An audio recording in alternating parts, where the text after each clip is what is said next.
তো গাইস আমরা আজকে চলে আসলাম। আমি একটু অসুস্থ, যার কারণে আমি বেশি কথা বলবো না। আপনাদের টিভি দিকটাতে দেখাই, দেখেন খুবই সুন্দর পরিবেশ। এদিকটাতে আপনারা যদি দেখেন খুবই সুন্দর এবং মনোরম পরিবেশ। বিকালবেলার পরিবেশটা আসলে আমার কাছে খুবই সুন্দর লাগতেছে। এখানে আমার ছোট্ট দুইটা ভাই আছে, আপনারা সবাই দেখেন, তারা খাওয়া দাওয়া করতেছে। তারা খুবই ভদ্র এবং নম্র। আপনারা যদি দেখেন এই দিকটাতে মিনি স্টেডিয়ামের মাঝখানে ভিউটা অত্যন্ত অত্যন্ত সুন্দর। আপনারা সবাই এখানে আসবেন, এই সময় করেন একটু ঘোরাঘুরি করলেন। আমি আপনাদেরকে যদি এই দিকটাতে দেখানোর চেষ্টা করি, দেখেন খুবই সুন্দর সুন্দর কয়েকটা গাছ। এইগুলো গাছ কিন্তু সুন্দর জন্য মূলত লাগানো হয়েছে। তো সবাই আসবেন, আইসা উপভোগ করবেন।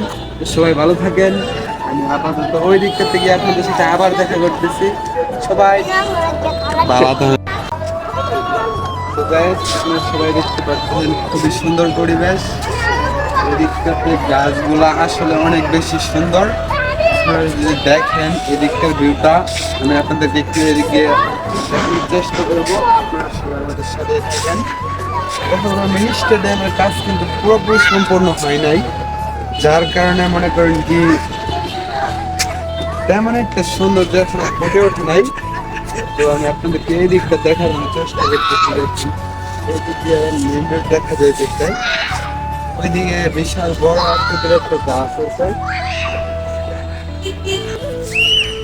এদিকে আপনাদের খেলার ভিউটা আপনাদেরকে একটু দেখানোর চেষ্টা করবো। তো গ্যাস আপনার চলেন এই দিকটা দেখানোর চেষ্টা করি। এদিকে দেখেন একটা পতাকা লাগানো আছে। তো গ্যাস আপনার এদিক দিয়ে চলেন, দেখেন এই গ্যালারির কাজটা কিন্তু মোটামুটি অনেকটা সম্পূর্ণ করা হয়েছিল। এই অনুযায়ী যদি এদিকের কাজটা হয়ে যেত তাহলে অনেকটা ভালো হতো। আপনারা কে কে এই জায়গাটা চেনেন সবাই কমেন্টে জানাবেন আমাকে। অবশ্যই অবশ্যই জানাতে বলবেন না, আমি আপনাদের সাথে আছি। আমি ওই দিকটা একটু আপনাদের দেখানোর চেষ্টা করবো পরবর্তীতে। সবাই আমার